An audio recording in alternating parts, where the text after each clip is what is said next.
Now, next to go, tying with Amier in 8th position after the first run with a time of 50.16 seconds is the Highlander. This is Britain's Alan Baxter, a brilliant first run performance. He knows exactly what he's got to do on the second as Baxter powers out of the starting gate. Now, of course, Alan, in his strong style of skiing, really. Nice really good light. Position, light and good position. Always the upper body in the right position. So important. First Winter Olympic Games showed that he had the head for the big occasion in the World Championships where he skied into 12th position, 0.17 of a second down on Amier, but still skiing into the silver medal position. Baxter looking to stay smooth, clean and error-free on these difficult steep. Doing a good job. He's working really good with his pole settings and keep his position in the right place. Now it's the most important place here, and he did it. He will manage this through.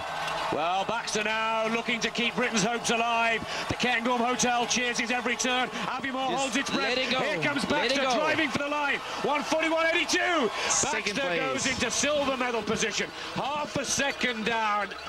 Still a brilliant performance. Guaranteed a top 10 placing. Baxter along with... But again, these skiers have done so well. There's our man, Alan Baxter, the bronze medalist.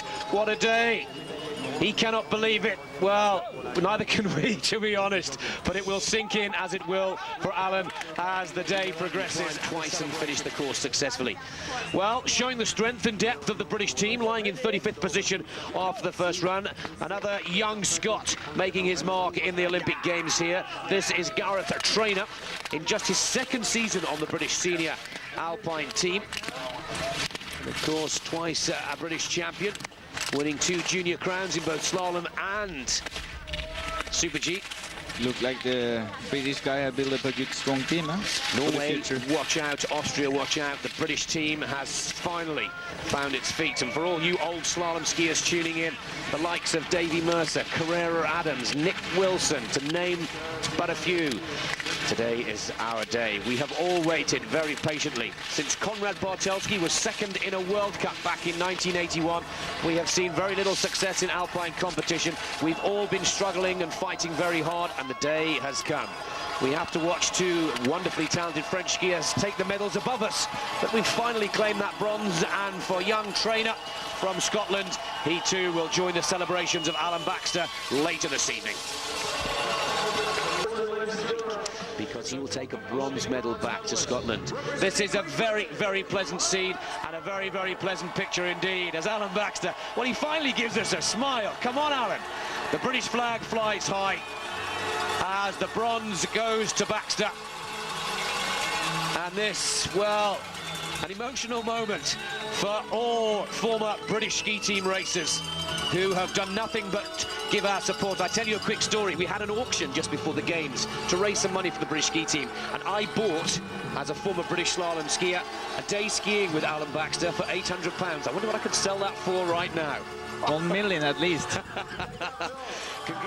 Many thanks to Hans-Peter Barras and from Nick Fellows. Well, thank you for your company. Thank you for coming. Ladies and gentlemen, please applaud. Well, a second chance to sum up. Alan Baxter becomes the first ever British alpine skier to take a medal. Gina Hawthorne came close in the 60s, 4th position for her, but it is Baxter that takes our first medal. I won't forget it, and neither will Alan. Sébastien Amier, a skier who's been plagued with injury over the past couple of seasons, finally gets his just reward and a superb silver, and absorbing all of the pressure with 2 electrifying runs that not only produce some of the best slalom skiing we've ever seen, but also some of the fanciest recoveries as well. Outgunning Bodie Miller and, of course, taking the gold for France. Jean-Pierre Vidal is the champion of the Winter Olympic Slalom of 2002.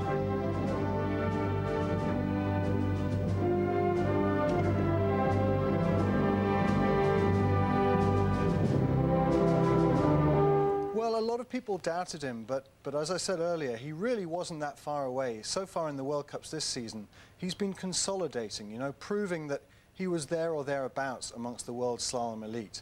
And I think the main thing we need to do now is make sure that we invest in the rest of the team and the youngsters like Shemi Alcott, like Noel Baxter, and make sure that we give them some resources and give them enough facilities so that, you know, they can follow Alan in his footsteps. I'm still coming to terms with a bronze medal. But his first run really set that up, didn't it? He gave himself a chance then, and as you said, by going in the middle, almost a bit of an advantage, really.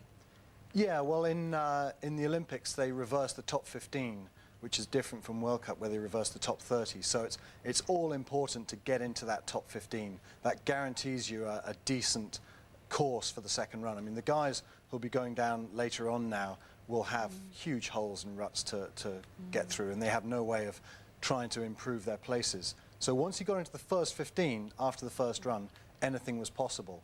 And then they just started dropping like flies. Well, let's have a look at Alan's run first of all. As I said, a piece of Olympic history for Great Britain here. Yeah, and obviously Gina Hawthorne, or Gina Sopwith as she is now, if she's sitting at home somewhere watching this, it's her record that's been broken as well as mine. It's not just the best men's skiing result now, it's the best ever British skiing result. And Gina came so close back in 1968 with her 4th place, so it's quite something to see Alan go one better.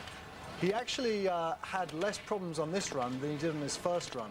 Remember, on the first run he got jetted out and got in the tails and was having to throw his skis around some of the gates.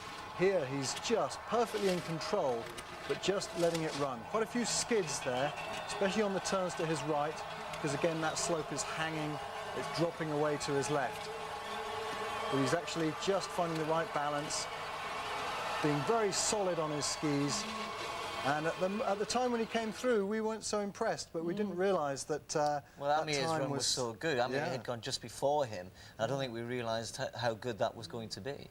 Yeah, and I think the fact that the course then deteriorated so quickly made it tough for the later guys, and even Bodie Miller.